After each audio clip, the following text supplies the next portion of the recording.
আপনি রান্না করতে পারেন? ডিম ভাজিকে যদি রান্না বলেন তাহলে পারি। শুভ্রর কথায় হেসে ফেলল তুলি।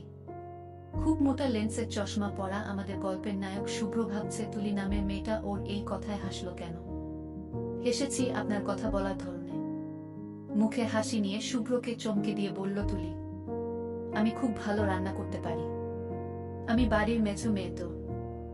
আর বাড়ির মেঝো মেয়েরা সব সময় খুব ভালো রাঁধুনি হয়। কেন জানেন? শুভ্র বুঝতে পারছে না অয়থা মেয়েটা এত বক বক করছে কেন। তারপর ও ভদ্রতা করে বলল, না জানি না। কারণ হলো, বেশিরভাগ বাড়িতে বাড়ির বড় মেয়েরা থাকে, মার আদরের কন্যা, যাকে মা কোনোদিনও রান্নাঘরে যেতে দেয় না। এরা আবার একটু পড়াশোনায় ও ভালো হয়, অবসর সময় গল্পের বই পড়া, গান শোনা, এগুলো তাদের কাজ। অন্যদিকে ছোট মেয়েগুলো থাকে এক তো বাবার আদরে, তার উপর প্রচন্ড জেদি। রান্নাঘর বলে বাড়িতে যে কোনো ঘর আছে তাদের অনেকেরই জানা নেই। এর মাঝে সবচেয়ে অবহেলিত মধ্যমা কন্যা, ওই যে বিয়ের কার্ডে লেখা থাকে না আমাদের মধ্যমা কন্যার সাথে অমুকের বিবাহ, সেই মধ্যমা কন্যাই সবার অগোচরে সেরা রাঁধুনি হয়ে যায়। শুভ্রর কুচকানো ভুরু আরেকটু কুচকে জিজ্ঞেস করল, এ ধরনের কি কোনো জরিপ হয়েছে? আপনি কি করে জানলেন এত কিছু? আপনি কিন্তু খুব মজা করে কথা বলেন। আপনার সাথে যার বিয়ে হবে তার জীবনটা আর যাই হোক বোরিং হবে না। না, কোনো জরিপ হয়নি। অন্যদের ক্ষেত্রে এমন হয় কিনা তাও জানি না, আমি আমার অভিজ্ঞতাটাই বললাম। একবার কি হয়েছে শোনেন। মা হঠাৎ তার গ্রামের বাড়ি চলে গিয়েছে, আর ওদিকে বাবা তার অফিসের কয়েকজন কলিগকে দাওয়াত করে বসেছে। বাবা জানতো না মা এমন হুট করে চলে যাবে।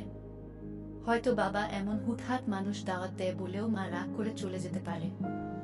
এখন ঘটনা হলো, বাবা বাড়ি এসে মাকে না দেখে বলল, তুলি তুই ওনাদের চা দেয়, আমি পেছনের গেট দিয়ে যেয়ে ঝুনুর বিরিয়ানি নিয়ে আসি।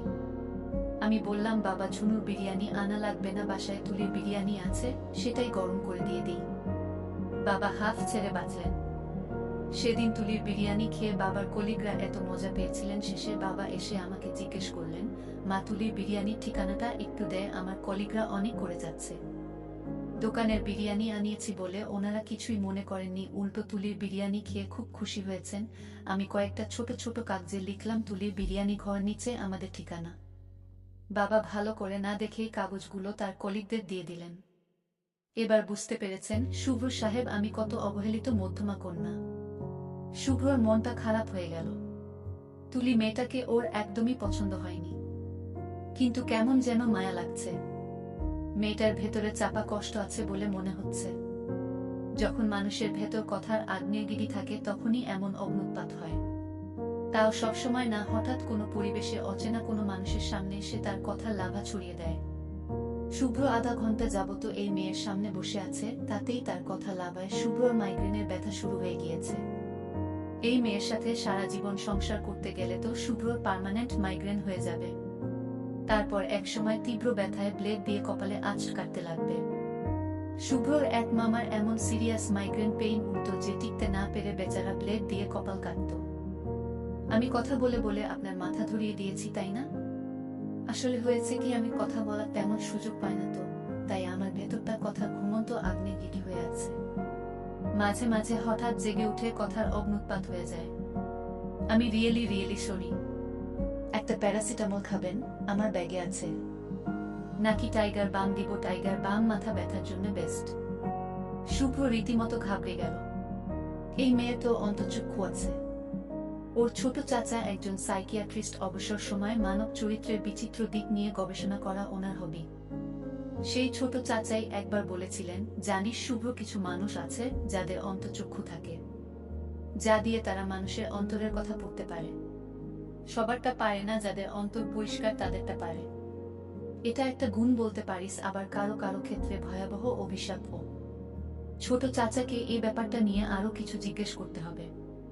তবে একটা ব্যাপার ভেবে ভালো লাগছে, শুভ্রর অন্তরটা এখনো পরিষ্কার না হলে তো এই মেয়ে এভাবে সব করতে পারত না।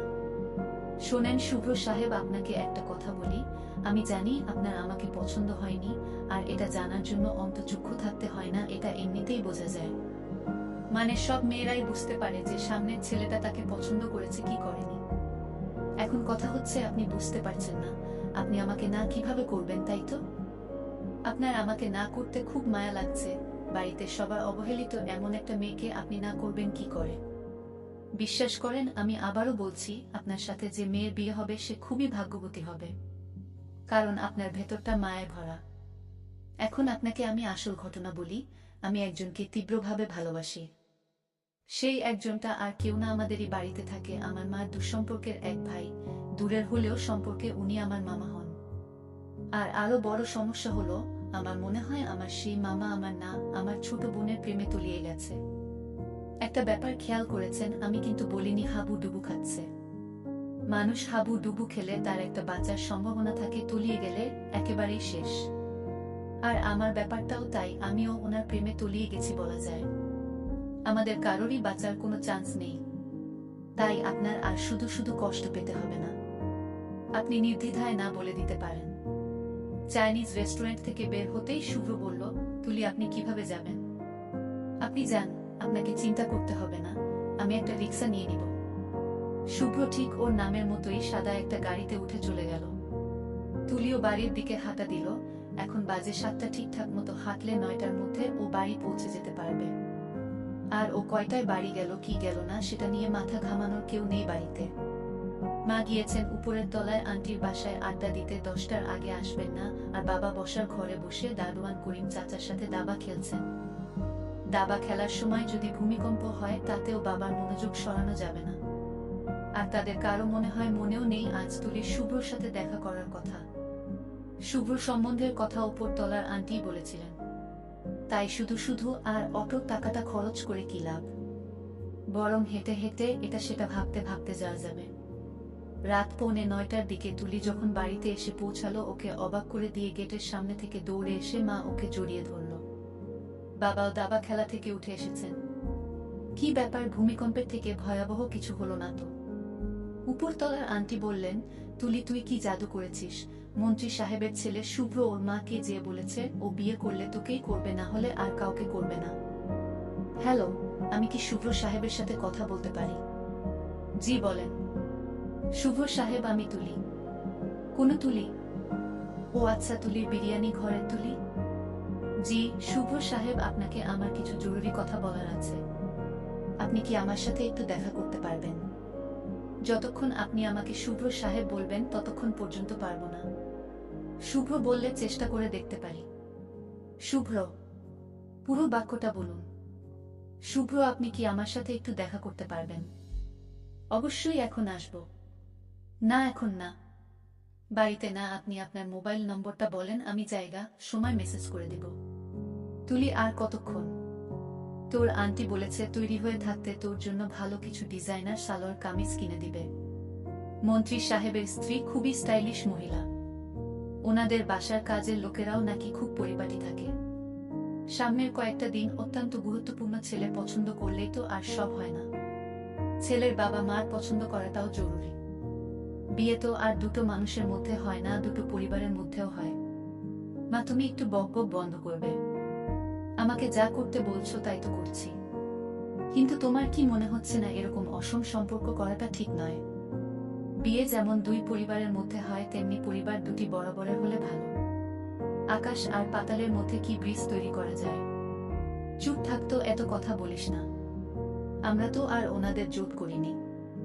ওনাদের ছেলে তোকে পছন্দ করেছে, আর তারা তাদের ছেলের পছন্দেই খুশি। গত কয়েকদিন ধরে তুলির উপর একরকম অত্যাচার চলছে বলা যায়।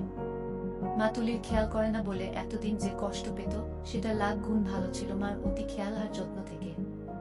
বিয়ে ঠিক হওয়ার পর থেকেই ওকে এই পর্যন্ত 3বার পার্লারে যেতে হয়েছে আর 5বার শপিংয়ে। খুব সম্ভবত মা তার ডিপিএসটা ভেঙে ফেলেছে। তুলি যতই না করছে, কোনো কাজ হচ্ছে না। মা আরো উৎসাহিত হয়ে একের পর এক আইডিয়া বের করেই যাচ্ছে। ও আচ্ছা, আরো তো বলা হয়নি, বাসার জন্য নতুন সোফা সেট, সারা বাড়ির পর্দা আর একটা চাকা সহ টি টেবিল ও অর্ডার করা হয়েছে। কিছু বললেই মা বলছেন, মন্ত্রী সাহেব হবে আমাদের বিআই সাহেব, তখন এসব টাকা উঠে আসতে বেশি সময় লাগবে না। আচ্ছা, একটু শুনি কি করে উঠে আসবে? তুমি কি তোমার মেয়ের শ্বশুরের কাছে হাত পাতবে?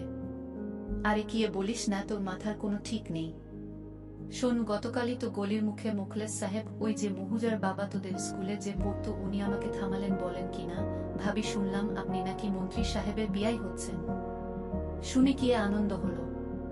আমার একটা সুপারিশ আছে, আমার আর 6 মাস পর রিটায়ারমেন্ট। ওনাকে বলে যদি আর 2 বছর চাকরির মেয়াদটা বাড়িয়ে দিতে পারেন, আমি আপনাকে খুশি করে দিব। কি বুঝলি? কিছুই বুঝিনি। খুশি করে দিব হলো কোড ওয়ার্ড, মানে মোটা একটা বান্ডিল দিবে আর কি।